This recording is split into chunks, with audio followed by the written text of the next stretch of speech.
Shalom YouTube, welcome back. Today we're going to be talking about what is preparedness. And for real quick, I'd like you to just consider what would you do if there was no clean water to drink, no food to eat, and no one was available to come help you. Many in our modern era have had to live through such a scenario and survived it, such as the Katrina hurricanes or the blizzards that hit the East Coast here in the last couple of years. And they survived it, like I said, but can you? No matter where one lives, there's something that could possibly lead to a scenario like this, such as a major loss of electricity, a tornado or hurricane, a wildfire, a blizzard, a flood, a dust storm, civil unrest or chaos. And understand that initially there will be no police or emergency medical services to help you. 15 years ago, our neighborhood was flooded. One of our neighbors literally had a river flowing through her house. And mind you that we did not live in a floodplain either.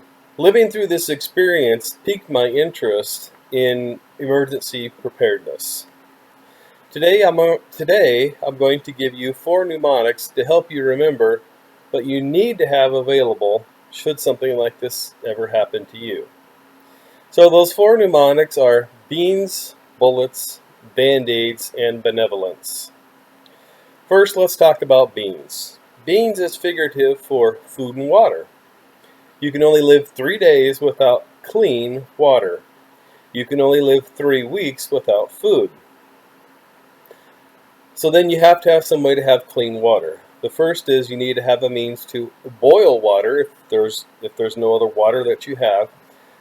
Second, you need to have some type of a bottled water, either in like a 5-gallon can of water, or store-bought bottled water, or some type of filter to filter the water, such as a backpacking filter.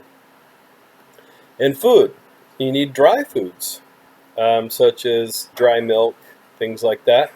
Canned foods like beans and vegetables. MRE style foods. MRE stands for meal ready to eat, similar to what our armed forces feed our soldiers. And last but not least, backpacking food. Most of it is dehydrated or freeze-dried, and it's very simple to rehydrate with clean water.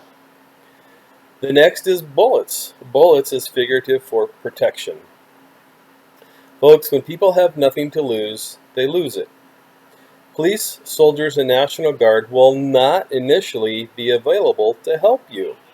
And folks, over and over again, this has been proven through natural disasters that have happened in our country. And if you don't believe me, do some research on it, and I assure you that is what you're going to find out.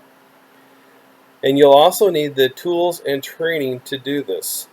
Don't just go out and buy a firearm and think that because you have a quote-unquote gun that you're safe. You need to go out and get proper training. Next is band-aids. That's figurative for first aid. You're going to need supplies and training again. You can't just go out and buy a $1,000 first aid kit and not know how to use the things that are in it. Because remember, initially, you're not going to have access as well to emergency medical services or the emergency room. And understand that small cuts and wounds done untreated or properly treated can quickly turn into a serious life-threatening infection. And also remember that mental health will be a very important issue in a time of crisis. Benevolence is the next mnemonic. Benevolence is figurative for helping others. The best way to ensure that the truly needy are getting the help that they actually need is to not be one of them. Once your needs are covered, branch out in your plans to help your neighbors and loved ones. And share the message of preparedness. A special note of caution here. Be careful about who you help. Be careful about who you tell what you have. And understand that the quote-unquote word will get out if you have food and you are helping others. So be very selective about who you are helping and how much you help them. Just as we didn't live in a floodplain and we were flooded, we also didn't live in a forest and we were forced from our home due to a wildfire. Understand that you can be forced from your home from a sagebrush or mesquite or brush wildfire just as easily as you can a forest fire. Folks, the journey of 1,000 miles begins with one step. This can seem overwhelming at first, but pick a place to start and take the first step.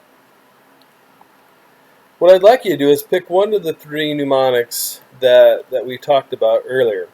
And if you can't decide which one to start with, might I suggest beans? Seeing as you can only live 3 days without clean water and food. Folks, understand this can be as easy as just going out and buying a case of bottled water and a case of canned beans.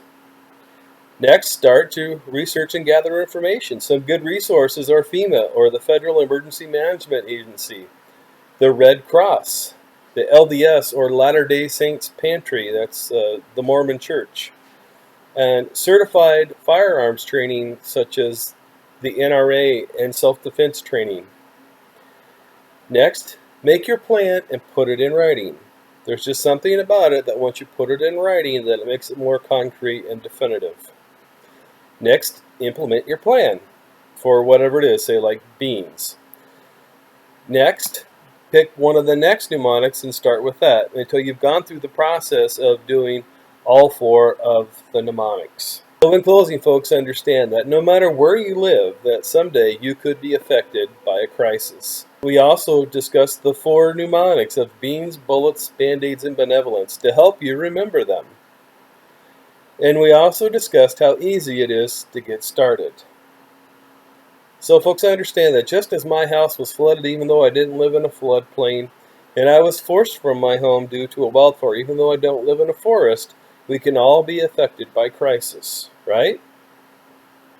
Please take action today by buying one case of water and a can of beans, if nothing else. But whatever you do, take the first step.